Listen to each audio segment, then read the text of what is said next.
Hey folks, Trans Truther again, coming at you live on this Sunday, the May the 3rd. I want to chat about understanding transgenderism. It's not like people can get into our heads and understand what we're going through. And I've had constant arguments and or conversations with people about this. Simply being, we're just born in the wrong body. That's the basics of it. Some people have birthmarks, some people have, disfigurements of sorts, or a leg shorter than the other or whatever, and we got stuck with being born in the wrong body. There's not a lot to really understand, except, you see, the problem is you can't grasp what it's like to be, say, a male in a female body, or a female in a male's body, and a lot of people can't grasp that concept. But the whole thing is it exists. It's not growing. It's just more people are stepping forward to get their treatments because they're less intimidated now. For the last 10, 15 years, transgenderism has been on the table and talked about and discussed, and so straight people are getting more cis people are getting more exposure to what that we're around anyway. They really don't understand what we are. Most of them call us it's. Which I find offensive, personally. But the thing is that you can't get into our heads and grasp what's going on, and we can't really find a way to explain it to you other than to say, we're born in the wrong body. And that's really all there is to it. It's been explained as the mother's eggs before conception were exposed to either a high level of testosterone or estrogen, unusually high levels, okay? And the mother's body produces both, as does the male body, have estrogen and testosterone. Like, both bodies have both. Otherwise, I don't think we could transgender. It just wouldn't work. So basically, what it is we have to switch our body to match us, okay? The soul and the body are born two different entities, two genders. And we have to switch one to match the other. Now, usually you would switch the body to match the soul, right? It's hard to switch your soul. Trust me, I tried. Prayed to God. But it's not fun. It's not fun to have. It's not fun to deal with. And it's not fun to have people mocking us or teasing us. I mean, it's silly, but I mean, it's hurtful. It's like your little kids in school understand what we are and don't make a big deal about us. None of the people in this town that have laughed at me or whatever have been kids. That's all been adults because they just can't grasp. Maybe they're from, an older era, or they're just not willing to grasp it. But the point is, in order to understand us, you have to understand that concept and just accept us for who we are. You can't make us change our our condition. You can't just go wave a magic wand and we're not transgender anymore. I think the government would have thought of that. The whole point is that we have to do this, and there's people who are transgender. They just haven't come out, or they won't come out because they're afraid of what'll happen. They see what's happening to us. Myself, I don't care what people want to laugh or point or what. It's silly and it's childish, but it's off the shoulder, it's off the cheek, because that's just immature idiots. They think they're better because they're cis and whatever.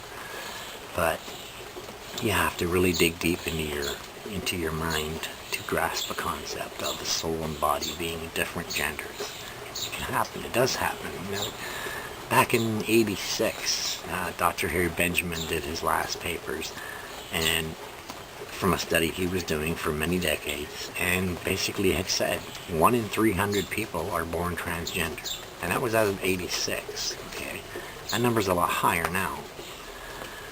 And why? Well, that could be a lot of reasons. It could be big pharma fucking with the drugs, or it could be natural conditions, like they've been messing with our water, they've been messing with our meat, our milk, everything they mess with. Antibiotics and all this other crap they're putting in it.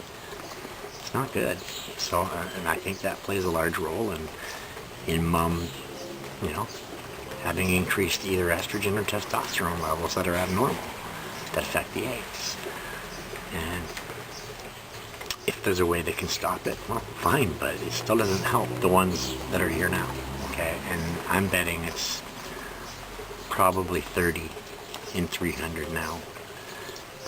You remember 86 was a long time ago, right? So basically, 30 plus years, and it's, like I said, there was a lot of people who were transgender when I found out. And a lot, like I said, 80% don't come forward for the treatment because for whatever reasons, they just don't want to do the transition, or they're afraid to do the transition, or they're afraid their life being altered and not being able to find work and yada yada, because that does happen, right? What does that say for society when they can't reach out to their friends who's transgendering or transgendered? They shun them, they unfriend them, so to speak. Why? Doesn't that really speak for society? You call us the freaks, but really you're the ones acting like the freaks, right? Not all of you. There's a number of people that are just fine transgenders. A lot of people don't care. What we do to our bodies is our business, as long as we're not interfering in their lives. And I just find it really ironic that the ones calling us abnormal are acting abnormal themselves. It's almost like you become who you hate. Basically, just try and grasp in your heart. And I'm going to leave you with one word today on this video, and that's empathy. Try some empathy, because I don't think you'll really ever fully understand what we're going through. But I think if you empathize, put yourself in our shoes, how would you feel to have all your friends turning on you and people laughing at you and stuff? You know what I mean? Think about that one. Myself, I figured the friends that didn't stick around were never friends to begin with, so there was no loss. And the friends I've gained since I started transitioning have been more valuable than anything. So don't worry about who I lost. I worry about, I can concentrate on who I gained. And that's what, we have to do, because so many people are just very immature. But I just wanted to do this video today in hopes that maybe you can grasp in your heart and in your mind the concept of empathy. Okay? Look the word up. It just means putting yourself in someone else's position. And I think if you did that, you'd understand a little better how what you do affects us. And it's not like I said, it's not like I care, but you're affecting a lot of young transgendering kids, okay? And these kids are already going through an insecure time. When you're 16, 17, 18 and on, it's a confusing time in life. And basically that was when I found everything out, but not everyone does. Some of them knew beforehand, and now they're going through a very uncomfortable young adulthood. And people are making that a lot worse by acting like they act.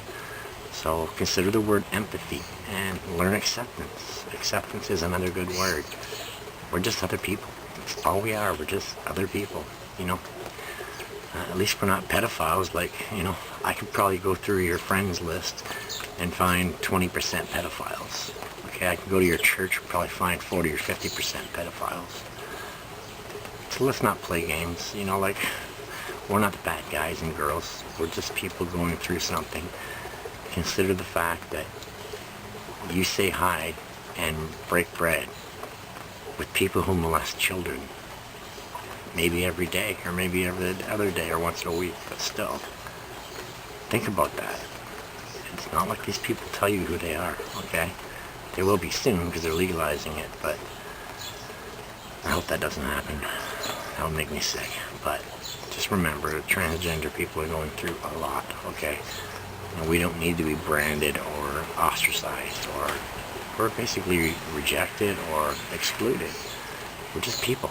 Treat us like people. Have a great day. Bye.